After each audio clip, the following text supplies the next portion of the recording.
Hello friends, work and time section में हम आपको नया टाइप बताने जा रहे हैं।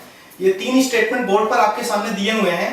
इन तीनों स्टेटमेंट के आधार पर हमें ये क्वेश्चन सॉल्व करना है। स्टेटमेंट पहला बोल रहा है ए और बी मींस ए प्लस बी इसलिए लिखा हुआ है ए और बी एक साथ काम करते हैं। ए और बी एक साथ काम करके 10 दिनों में किसी काम को पूरा कर लेते हैं। स्टेटमेंट नंबर 2 कह रहा है आपसे कि बी और सी उसी काम को 15 दिनों में कर सकते हैं। स्टेटमेंट नंबर 3 आपसे कह रहा है कि सी और ए उसी काम को 12 दिनों में कर सकते हैं। और क्वेश्चन आपको क्या निकालना है निकालना आपको है कि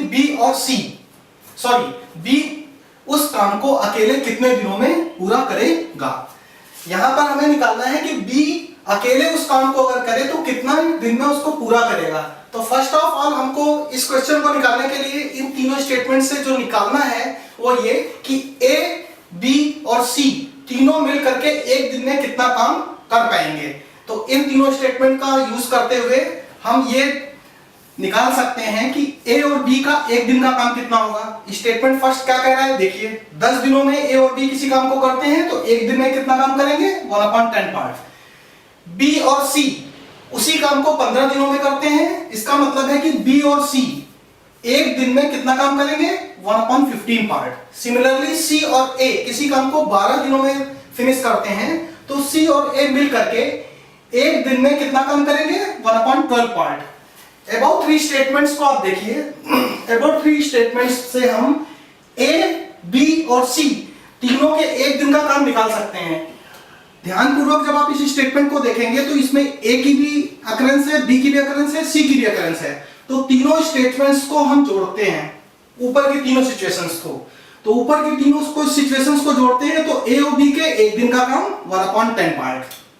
सिमिलरली बी और सी के एक दिन का काम 1/15 पार्ट दिया हुआ है, जैसा कि सी और सी प्लस ए के एक दिन का काम वो भी दिया हुआ है 1/12 पार्ट।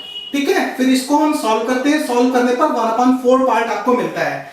लेकिन अगर आप केयरफुली इसको देखेंगे तो ए 2 बार यहां पर आ रहा है, बी 2 बार आ रहा है, सी भी 2 बार आ रहा है। मतलब यह है कि चूंकि स्टेटमेंट में ही दिया हुआ था ए और बी और सी और ए, इसका मतलब यह है कि दोनों ए, बी और सी दोनों की अकरेंस 2 बार हो रही है, इसलिए 2 टाइम्स ए प्लस बी प्लस सी ये काम कर देते हैं एक दिन में 1/4 पार्ट। ठीक है, अब यहां पर देखिए इसको, अगर 2 टाइम्स कोई एंटिटी है जिसकी वैल्यू की 1/4 पार्ट के बराबर है तो सिंगल टाइम्स इस एंटिटी की वैल्यू कितनी होगी एक दिन के काम 1/4 part divided by 2। Single entity निकालने के लिए हमेशा हम डिवाइड करते हैं, जैसा कि मैंने आपको पहले बताया हुआ है। इसका मतलब यह हुआ कि ए, बी और सी के एक दिन का काम 1/8 पार्ट होता है। अब अगर हमको ए, बी और सी के एक दिन का काम पता चल गया है तो हम बहुत आसानी से बी के एक दिन का काम निकाल लेंगे। कैसे? ए, बी और सी के एक दिन का काम हमको पता है और साथ में हमने ये भी निकाल लिया है कि सी और ए के एक दिन का काम 1/12 है। तो अगर हम 1/8 से 1/12 पार्ट सब्ट्रैक्ट कर दें एलसीएम,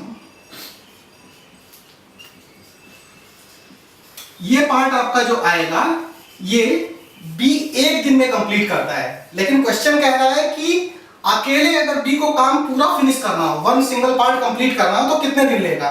तो बी का एक दिन का काम आपने निकाला 1/24 पार्ट। तो हम इसको लिख सकते हैं 1/24 पार्ट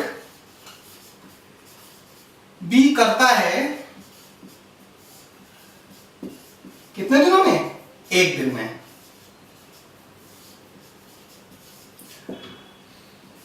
कितने भी पार्ट का हमको पता है और अगर जब एक पार्ट या फुल पार्ट की जब भी एक चीज निकाली जाती है तो हमेशा क्या करेंगे, इस चीज को डिवाइड कर देंगे इससे 1 डिवाइडेड बाई 1/24 पार्ट। इसको सॉल्व करेंगे तो 24 डेज आपको आंसर मिलेगा। बी का एक दिन का काम दिया हुआ था 1/24 पार्ट, तो हमने यहां पर इसको स्टेटमेंट को सिंपल वैसे ही लिख दिया है कि 1/24 पार्ट करता है एक दिन में, इसलिए 1 पार्ट कंप्लीट पार्ट करेगा 1 डिवाइडेड बाई 1/24। जब आपको इसको सॉल्व करेंगे तो 24 डेज आपका आंसर आ जाएगा।